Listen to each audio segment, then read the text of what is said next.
교회 오시기까지 혹시 유튜브 동영상 시청하신 분 계십니까? 2024년 5월 기준으로 통계에 따르면 우리나라 사람들은 10명 중 9명이 유튜브 영상을 이용하고 있다고 합니다. 우리나라 사람들은 평균 하루에 1시간 45분가량을 영상을 보는데 하루를 보낸다고 하는데요. 우리가 그렇게 많이 보았나 싶을 정도로 꽤 긴 시간입니다. 어떻게 거의 2시간 가까이 되는 그 시간을 핸드폰으로 또는 컴퓨터로 또는 TV로 동영상을 보면서 그것을 시간을 보낼 수 있는 것일까요? 아마도 우리가 보고자 하는 것, 우리가 관심 있어 하는 것, 내가 눈여겨보던 주제와 내용들을 쏙쏙 추천해주는 알고리즘 때문일 것입니다. 우리의 관심사에 맞추어 영상을 추천하기 때문이죠. 기술의 발전으로 우리는 유튜브에서 내가 관심을 갖는 주제와 내용을 쉽게 찾아볼 수 있습니다. 그렇게 추천받는 것처럼 우리는 어느덧 우리 개개인에게 맞춤화된 생활을 하기 시작했습니다. 이러한 요즘의 상황을 초개인화 시대라고 이야기합니다.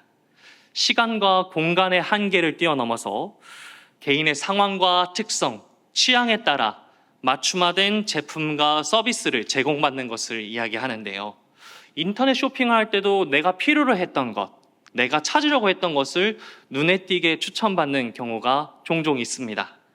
그것이 바로 초개인화의 한 모습입니다. 사람들은 이제 나에게 딱 맞는 것이 무엇인지 쉽게 찾아보고 그에 따라 소비하면서 살아갈 수 있는 시대를 누릴 수 있게 되었습니다. 재밌는 건 이 초개인화의 시대, 나에게 딱 맞는 소비의 시대가 열렸음에도 사람들은 유행을 따라간다는 것입니다. 요즘 뭐가 인기더라? 어디 가면 참 좋더라? 이거 사면 되게 쓸모있더라? 이런 이야기를 듣고 사람들은 그 소식을 접하자마자 구매하고 소비하는, 유행을 따라가는 그런 모습을 보입니다. 왜 그럴까요? 심리학자 에릭슨은 정체성이라는 책에서 그 이유에 대해서 이렇게 주장하고 있습니다. 사람은 자신이 속한 집단의 특성으로 자아 정체성을 형성하면서도 동시에 그 집단 안에서 자신만의 개성을 드러내고 싶어 한다. 한마디로 나는 이 공동체에 속하였으나 나는 특별한 존재이다 라는 것을 나타내고 싶어 한다는 것입니다. 초개인화의 삶을 살고 있음에도 자신은 이 공동체에 속하여 있지만 나는 이 가운데서도 특별한 존재임을 나타내고 싶어서 그렇게 소비하고 그렇게 나타내는 것이지요. 자신이 속한 공동체의 소속감과 함께 자신은 다르다라는 그 특별함을 누리고 싶어 하는 것이 오늘날의 사람들이 가치와 개성을 증명하고 자기 정체성을 형성하는 그런 방식입니다. 어떤 사람들은 소비를 함으로써 자기 정체성을 세우고자 합니다. 그것을 사게 되면 그것이 나의 가치라고 생각을 하는 것이죠. 또 어떤 사람은 좋은 집이나 좋은 차나 어떤 것을 소유함으로써 자기 정체성을 나타낸다고 생각을 합니다. 또 어떤 사람들은 무언가를 이루어서 인정받아 그것으로 정체성을 형성하고자 하는 모습을 우리는 봅니다.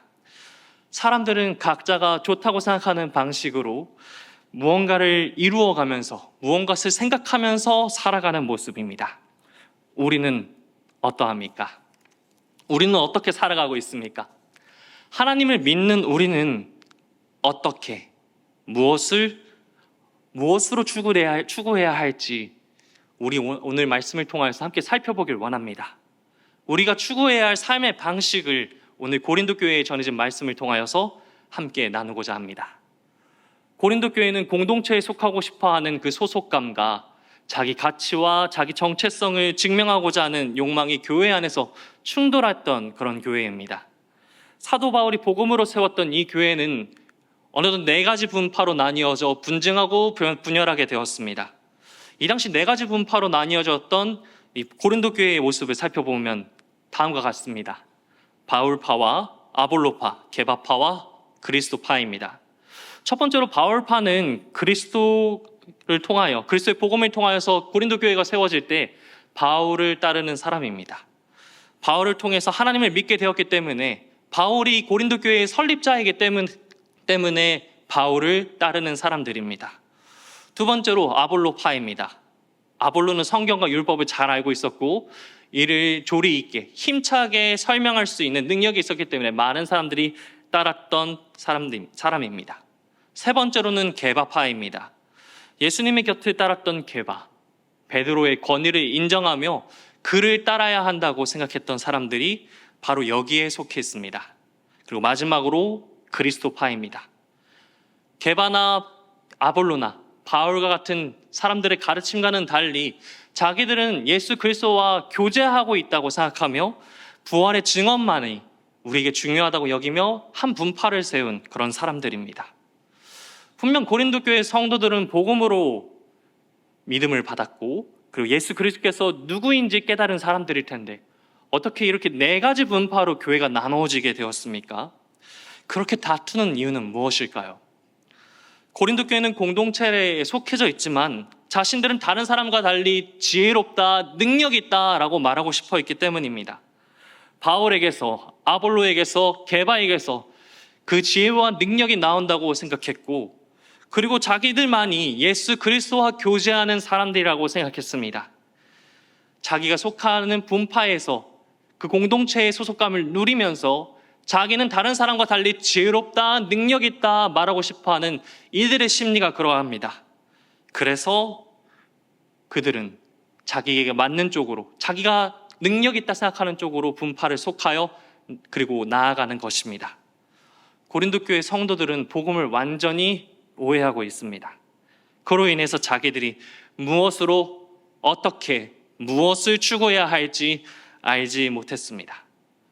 바울은 이들에게 이렇게 이야기합니다. 고린도전서 1장 18절을 보실까요? 십자가의 도가 멸망하는 자들에게는 미련한 것이요 구원을 받는 우리에게는 하나님의 능력이라. 아멘. 바울은 십자가의 도 앞에 두 부류의 사람만이 있다고 이야기합니다. 그들이 생각하는 지혜와 능력이 있다고 생각하는 그 부류들, 유대인이나 헬라인이나 야만인이나 지혜 있는 자나 성별이나 인종이나 국적이나 그 인간이 나누는 모든 분류는 십자가의 도 앞에서 두 부류로 나뉘어질 수밖에 없다고 이야기합니다. 그 두 부류는 무엇입니까? 멸망하는 사람과 구원받는 사람들의 부류입니다. 십자가라는 도, 십자가의 도라고 말한 이 바울의 표현을 원문으로 살펴보면 십자가의 지혜라고 우리가 볼 수 있습니다. 십자가의 지혜가 멸망하는 사람들에게는 미련한 것으로 여겨지고 구원을 받는 사람들에게는 하나님의 능력으로 여겨진다고 말하고 있는 것이지요. 생각해보면 좀 어색한 표현 같기도 합니다. 지혜가 어떻게 미련하다고 할 수 있습니까?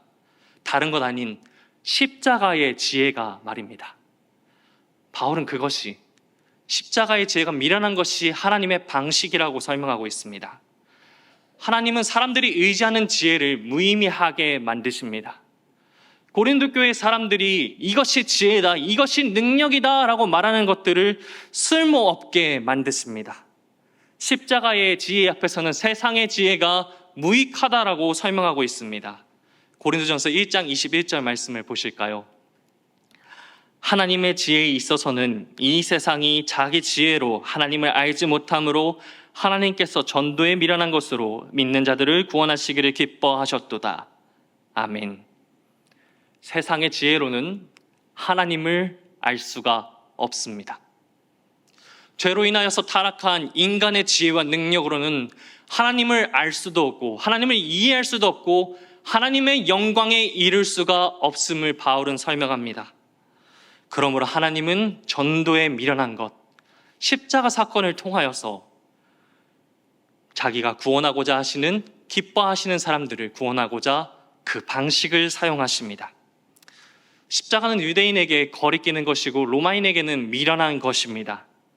오늘날에는 종종 십자가를 목걸이로 목에 메어서 그렇게 꾸미는 사람들도 있고 또 믿지 않는 사람들에게는 문신으로까지 새기는 그런 모습을 우리가 종종 볼 수가 있습니다.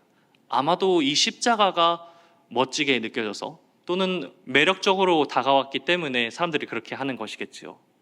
그런데 1세기 유대인과 헬라인이 보기에 십자가는 그런 멋지고 매력적인 그런 존재가 아니었습니다.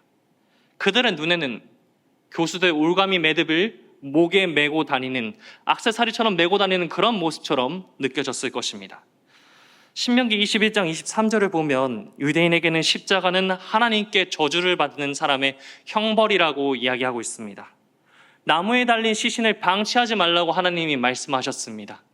그 말씀을 하신 것은 그는 하나님의 저주를 받은 사람이기에 그가 저지른 죄로 인하여서 땅이 더럽혀질까 염려하셨기 때문입니다.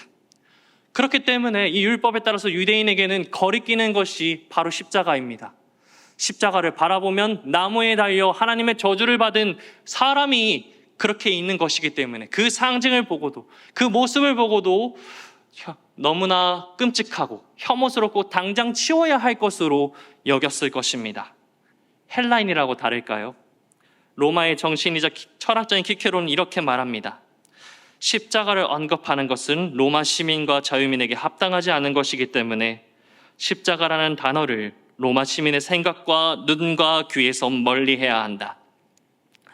로마 시대에서 십자가 처형은 흔히 이루어지는 그러한 형벌이었지만 로마 사람들도 대하기에는 너무나 끔찍하고 너무나 혐오스러운 그런 형벌이었습니다. 그래서 고상한 사람들과는 어울리지 않는다라고 이야기하는 것입니다. 이것에 대해서 언급하는 것조차도 피하며 그것을 바라보기에도 피할 정도로 어리석고 미련한 그런 모습인 것이지요. 오늘이라고 다르겠습니까? 한번 생각해 보십시오. 누군가에게 십자가에 대해서 이렇게 이야기했을 때 그 사람이 어떻게 생각할지 생각해 본다면 오늘날의 십자가를 어떻게 대할지는 우리가 분명히 알 수 있습니다.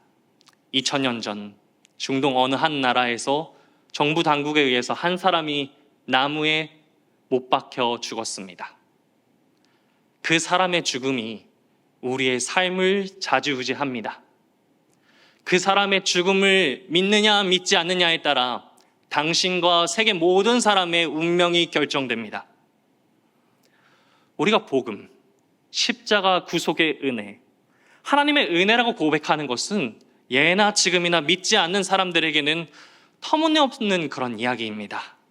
미련한 이야기라는 것입니다. 그런데 왜 하나님께서는 납득하기 어려운 이 이야기, 이 십자가를 통하여 구원하시길 기뻐하실까요?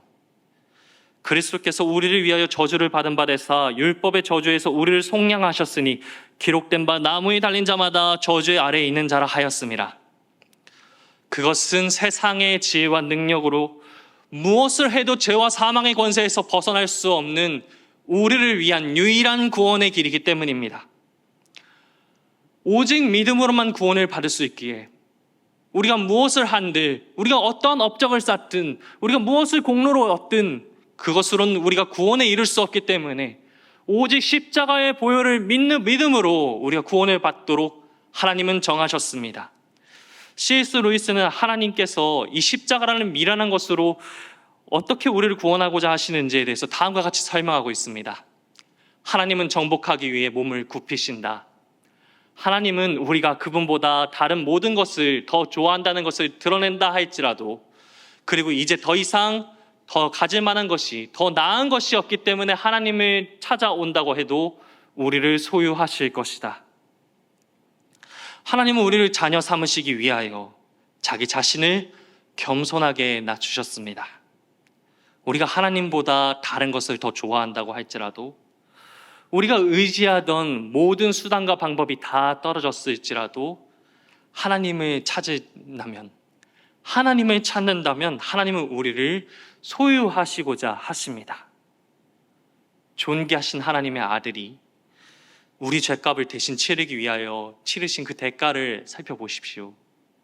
우리가 외면하고 우리가 혐오스러워하고 우리가 여기에 저주스러운 그 십자가에 달리신 그 사실은 아들까지 내어주신 하나님 아버지의 미련한 사랑이요, 우리를 향한 그 구원의 길이요, 세상이 이해하지 못할 하나님의 지혜요 능력입니다. 그 원대한 구원의 소식에 대하여 바울은 이렇게 선포하고 있습니다. 고린도전서 1장 23절과 24절 말씀을 한 목소리로 함께 읽어보실까요? 우리는 십자가에 못 박힌 그리스도를 전하니 유대인에게는 거리끼는 것이요 이방인에게는 미련한 것이로되 오직 부르심을 받은 자에게는 유대인이나 헬라인이나 그리스도는 하나님의 능력이요 하나님의 지혜니라. 아멘. 오직 하나님의 부르심을 받은 자들에게는 십자가란 이 미련한 소식은 구원의 능력이 있는 소식이라고 말하고 있습니다. 하나님께서 우리에게 믿음을 주셔서 우리가 이 십자가를 대할 때 그 구원의 은혜에 감격하게 하여 주시고 하나님의 능력이요 지혜라 말할 수 있게 하여 주셨습니다. 세상이 보기에는 십자가는 미련하고 혐오스러운 것이지만 하나님께서 자신의 기쁨을 위하여 부르신 사람에게는 분명한 하나님의 능력이요 지혜로 우리에게 나타납니다. 그의 자녀를 부르시는 하나님의 그 놀라우신 사랑, 그 원대한 구원의 소식이 우리에게 주어졌습니다. 우리를 통하여 구원하시는 하나님의 능력이 아버지께 있음을 인정하며 우리는 그 구원의 은혜에 감사하며 나아가야 할 것입니다. 사랑하는 맑은샘 광천교회 성도 여러분, 세상은 지혜와 능력을 자랑하며 살아갑니다. 이것이 세상을 살아가는 방식이라, 이것이 세상을 살아가는 지혜다 말하면서 자신들이 중요시하는 가치와 그 노하우들을 가지고 살아갑니다. 그것으로 나는 이때까지 행복하게 살아왔다고 이야기합니다. 부를 얻는 것이 전부다, 명예가 전부다, 사람들의 인정을 받아야 한다, 이것이 살아야 품격 있는 삶이요 행복한 삶이라 이야기하는 이 세상 가운데서 우리는 무엇을 능력이라, 무엇을 지혜라 말하며 살아가겠습니까? 믿는 우리는 무엇으로, 어떻게 무엇을 추구해야 하겠습니까? 오직 십자가로, 오직 십자가로 복음을 받아들여야 합니다. 그것만이 우리를 구원할 유일한 길임을 기억하면서 우리는 그렇게 나아가야 합니다. 오직 십자가가 우리가 추구해야 할 것이요, 오직 복음이 우리가 바라며 나아갈 구원의 길임을 생각할 때 우리는 어떻게 그 십자가를 바라보며 구원을 열망할 수 있는 것일까요? 쌀쌀한 11월 말이었습니다. 길을 걷던 중이었습니다. 제 뒤편에는 도란도란 이야기를 나누면서 걸어오는 여자아이와 엄마의 모습이 있었습니다. 어린이집에 다닐 만한 아이였는데요. 그 나이 때 어린 아이들은 참 질문이 많잖아요. 궁금한 게 참 많지 않습니까? 한 손에는 엄마 손을 잡고 한 손으로는 자기가 궁금한 것들을 손가락으로 이렇게 가리키면서 엄마에게 이렇게 질문을 하는 것을 보았습니다. 엄마 저건 뭐야? 엄마 저게 뭐야? 라고 아이가 이렇게 물어볼 때마다 엄마는 아이의 말에 하나하나 설명을 해주시더라고요. 그건 구름이야. 구름은 하늘에 떠다니는 거야. 이런 식으로 답하면서 아이와 엄마는 질문과 답을 더하며 한 걸음 한 걸음 걸어갔습니다. 저는 의도하지 않게 그 아이의 질문과 엄마의 대답을 들으면서 걸어가게 되었습니다. 아이가 저건 뭐야? 라고 물었을 때 저 또한 그 대답이 너무나 궁금해졌습니다. 아이가 이렇게 질문을 했기 때문입니다. 아이가 질문했을 때 엄마는 이렇게 답했기 때문입니다. 아, 저건 십자가야. 아이는 교회 첨탑에 있는 십자가를 보고 그것이 무엇인지 궁금했던 것이고, 그래서 엄마에게 질문했던 것입니다. 엄마는 그에 대해서 십자가라고 말해준 것이지요. 전도사였던 저는 아이 엄마의 대답이 너무나 궁금했습니다. 아이 엄마가 십자가에 대해서 뭐라고 설명할지가 정말 궁금했습니다. 그래서 더 잘 듣기 위해서 일부러 걸음을 천천히 했습니다. 짧은 순간이었지만 유독 기다림이 긴 시간이었습니다. 아이 엄마는 아이의 질문에 이렇게 대답했습니다. 아, 저건 십자가야. 십자가는 아멘이야. 십자가는 아멘입니다. 우리가 너무나 익숙한 나머지, 너무나 많이 들어왔던 나머지 십자가는 아멘이라는 것을, 십자가는 믿음의 대상이라는 것을 우리는 간혹 잊곤 합니다. 그 십자가를 통하여서 우리 구주 예수 그리스도를 우리가 생각하게 되지 않습니까? 그 십자가는 무엇입니까? 하나님 아버지의 순종하신, 믿음으로 순종하신 아들 예수 그리스도의 사랑과 은혜가 담겨 있습니다. 우리는 그 십자가를 바라볼 때마다 그 십자가의 복음으로 우리가 구원받았음을 믿음으로 받게 됩니다. 구원의 능력, 구원의 지혜, 그 십자가의 복음, 세상 사람들은 이해할 수 없다 말하는 그 복음에 우리는 믿음으로 반응하며 살아가야 합니다. 그것이 믿는 우리가 십자가를 복음으로, 믿음으로 대하는 삶의 방식으로 나아가는 첫 번째 발걸음이기 때문입니다. 부르신 자들에게 주시는 하나님의 능력, 그 하나님의 지혜를 사모하며 나아갑시다. 오직 믿음으로 우리에게 구원의 길을 허락하여 주신 하나님 아버지의 은혜에 감격하며 나아가는 우리의 삶이 되었으면 좋겠습니다. 그 모진 고초와 고난을 겪으시지만 그것을 감당하신 우리 주 예수님, 아버지를 신뢰하기에, 아버지의 뜻이 맞다고 생각하시기에 믿음으로 십자가에 못 박히신 그 예수 그리스도의 그 사랑에 감사하며 나아가는 우리의 삶이 되기 원합니다. 그렇게 믿음으로 우리가 나아갈 때 우리의 삶은 복음으로 온전히 변혁될 줄 믿습니다. 믿음으로 하나님의 말씀만이 진리라고 선포하며 그 진리대로 살아가는 것은 예수 그리스도 십자가에 못 박히신 우리 구주를 바라보며 믿음으로 반응할 때 나타납니다. 하나님께서 주시는 그 믿음으로 주께 속하여 아멘으로 화답하며 주를 위하여 사는 저와 여러분들 되시길 간절히 소망합니다.